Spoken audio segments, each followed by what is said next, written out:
The Comitium was the original open-air public meeting space of ancient Rome, and had major religious and prophetic significance. The name comes from the Latin word for assembly. The Comitium, location at the northwest corner of the Roman Forum, was later lost in the city's growth and development, but was rediscovered and excavated by archaeologists at the turn of the 20th century. Some of Rome's earliest monuments, including the speaking platform known as the Rostra, the Column Menia, the Graecostasis and the Tabula Valeria, were part of or associated with the Comitium. The Comitium was the location for much of the political and judicial activity of Rome. It was the meeting place of the Curiate Assembly, the earliest popular assembly of organized voting divisions of the Republic. Later, during the Roman Republic, the Tribal Assembly and Plebeian Assembly met there. The Comitium was in front of the meeting house of the Roman Senate, the still existing Curia Julia, and its predecessor, the Curia Hostilia. The Curia is associated with the Comitium by both Livy and Cicero. Most Roman cities had a similar comitium for public meetings or assemblies for elections, councils and tribunals. As part of the forum, where temples, commerce, judicial, and city buildings were located, the comitium was the center of political activity. Romans tended to organize their needs into specific locations within the city. As the city grew, the larger Comitia Centuriata met on the Campus Martius, outside the city walls. The Comitium remained of importance for formal elections of some magistrates. However, as their importance decayed after the end of the Republic, so did the importance of the Comitium. Archaic History. The first use of the Comitium as a political assembly area, along with the beginnings of Rome itself, is blurred between legend and archaeological discovery. The mythologies of King Servius Tullius and Romulus have many similarities regarding the origins of the Comitia. Romulus has often been interpreted as a copy of Tullius. Both were closely related to the god Vulcan, played a role in organizing the Comitia, and were depicted as founders of Rome. Other conflicting, or dual, mythology include the supposed tomb of Romulus, who was struck and killed during the Sabine conflict and was buried under the Vulcanal. Alternative legends state that he was only wounded and that spot was where Faustulus was killed, separating the twins during combat. Many of the legends themselves transfer to the Comitium from the Palatine, the Pomerium, where Remus is said to have slept, as well as the Ficus Ruminilis and the sculpture of the she-wolf suckling the twins have competing legends. The original Palatine Settlement, the Roma Quadrata, contained the relics of Romulus. An extension of the square city is seen in the Septimontium, the original Seven Hills. Ancient stories suggest that Tarpeia was drawing water from a spring here when she saw Tatius for the first time. The Comitium contains the earliest surviving document of the Roman state. A sippus found on the second stratigraphic level, dated to 450 BC, informs citizens of their civic duties. Roman tribunals began in the Comitium before other alternative locations became acceptable. Eventually such trials would be moved to the basilicas or the forum, with the exception of more elaborate affairs.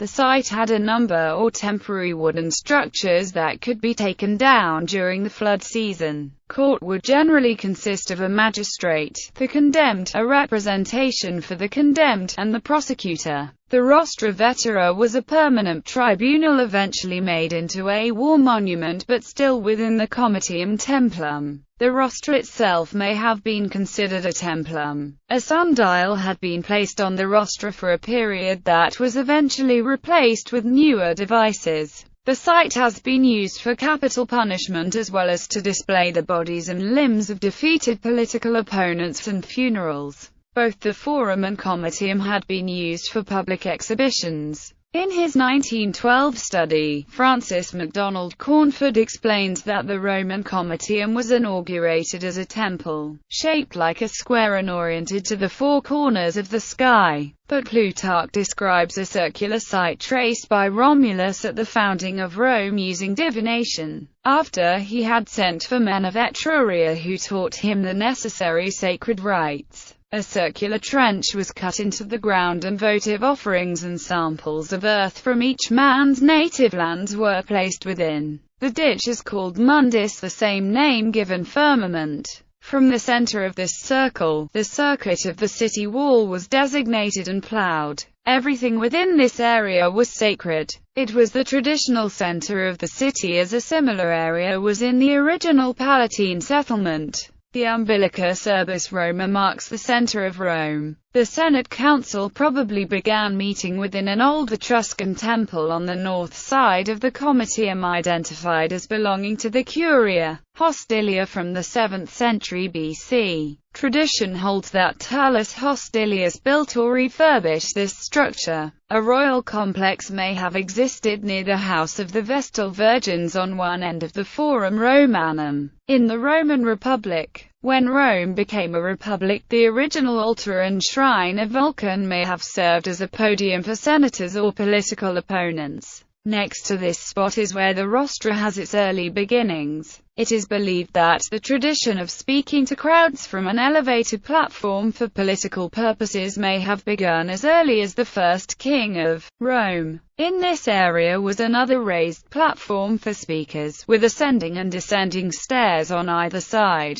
The idea of speaking from a raised area is still seen today in pulpits. The first structure to be called Rostra was on the southeast section of the forecourt of the Curia Hostilia at the edge of the Comitium. As the population grew, and not all Romans could fit in the Comitium, speakers in the later Republic would turn their backs on the Curia and crowds within the Comitium and direct their speech from the Rostra to the crowd in the Forum. All of the city's most important decisions and laws were made in the Senate. A law required that any bill not approved within an augured and consecrated space was not valid. For this reason, all meeting spaces of the Senate were templums. Over time, as the Senate's size and power increased, so did the size of the Senate House. In 80 BC, the Curia was enlarged by Sulla, who also added heating to the building for the first time. In 55 BC, a political war broke out within the city that centered around two factions: Claudius with his followers and his adversary Milo, backed by his supporters.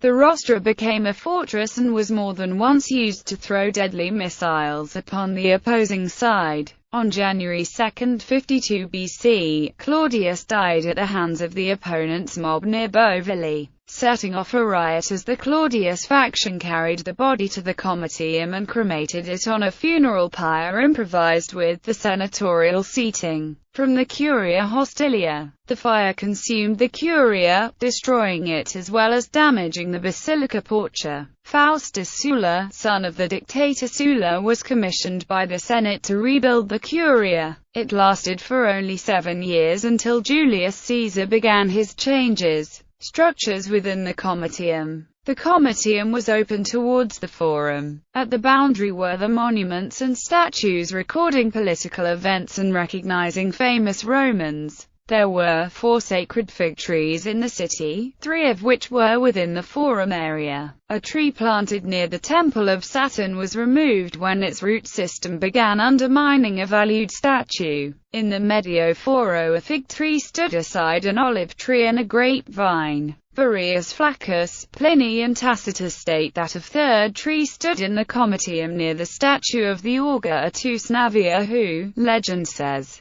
split a whetstone with a razor in the Comitium and transferred the Ficus Ruminalis, or its sacred importance, from the base of the Palatine Hill to the assembly area. Scholars still refer to the Ficus Navia as the Ficus Ruminalis while accepting the difference. Livy reports that a statue to Publius Horatius Cocles was erected in the Comitium. There existed another grandstand within the Comitium beside the Rostra. The Grey Acostasis was located on the northwest side of the Forum. Beside the Rostra and the Grey Acostasis was the Columna Menia. In 338 BC, Consul Gaius Manius erected a column that some historians believe to be from the atrium of his home, which was sold to Cato and Flaccus as mentioned in Ps. ASC. CAEC. 50. This was done from the same location as the call for midday, the Curia. The column was south of the place of observation or on a line which passed from the Rostra and Grey Acostasis. The Tabula Valeria was one of the first public works of its kind in the city. In 263 BC, Consul Manius Valerius Maximus Corvinus Messala placed a painting of his victory over Aero and the Carthaginians in Sicily on the side of the ancient Curia. Samuel Ball Plattner states in his book, The Topography and Monuments of Ancient Rome, a more probable explanation is that the Tabula Valeria was an inscription in bronze or marble, containing the provisions of the famous Valerio-Horatian laws concerning the office of tribune. Such a tablet might very naturally be set up near their subcellia. The Comitium changed after the time of Caesar. The original spot of many of the monuments and statues was altered drastically. One of the biggest changes was to the Rostra Vetera. This structure changed considerably even before 44 BC. It began with the first curia for the Senate in 600 BC and a shrine that was added 20 years later where, it is said, miraculous events occurred of milk and blood raining down from the heavens. Under Julius Caesar, Caesar's rise to power as a military general along with his successful campaigns led to sharing of power within the republic known as the First Triumvirate. The shared power did not last and Caesar became dictator for life as well as other artifacts while excavating the Comitium. During the medieval period the Comitium space had been turned into a Christian cemetery and part of the Curia made into a catacomb. Consequently, over 400 bodies were unearthed and moved during excavations. In the American Journal of Archaeology, 2nd Series, Volume 4, 1900, a letter from Samuel Ball Plattner was published dated July 1, 1899. In the letter he stated, "In front of the Arch of Severus begins the line along which the main work of the past months has been done. The whole front wall of San Adriano, the Curia of Diocletian, and the Comitium are now in sight. The Comitium is paved with blocks of travertine and extends to and around the Lapis Niger, which, although on the same level, is protected on at least two sides by a sort of curb. This pavement of the Comitium extends out to a point directly opposite the middle of the Arch of Severus, and ends just beyond the Lapis Niger with a curved front wall, which is itself built over an older tufa pavement. Further back it also rests upon older structures. Part of the Comitium had evidently been built over at a late period in something the same way as the Basilica Aemilia Comitia in other locations. In 1953 an American excavation at the Roman Latin colony of Cosa in modern Tuscany identified the remains of the city's Comitium and found rounded amphitheater steps directly in front of the local Senate House. The discovery prompted further excavations in Rome at the site of the Comitium space in 1957. Cosa is located 138 kilometers northwest of Rome along the coast of Italy. It was established in 237 BC as a military outpost to control territory of the recently conquered Etruscans. The city's port and town features were laid out in the 3rd century BC using regular town plans with intersecting streets at right angles and forum, and cult center on the arcs. Commentary on the Comitium. Vitruvius ad her Architectura contains the following statement. In Sparta, paintings have been taken out of certain walls by cutting through the bricks, then have been placed in wooden frames, and so brought to the Comitium to adorn the aedileship of C. Visilius, Varro and C. Licinius, Murena.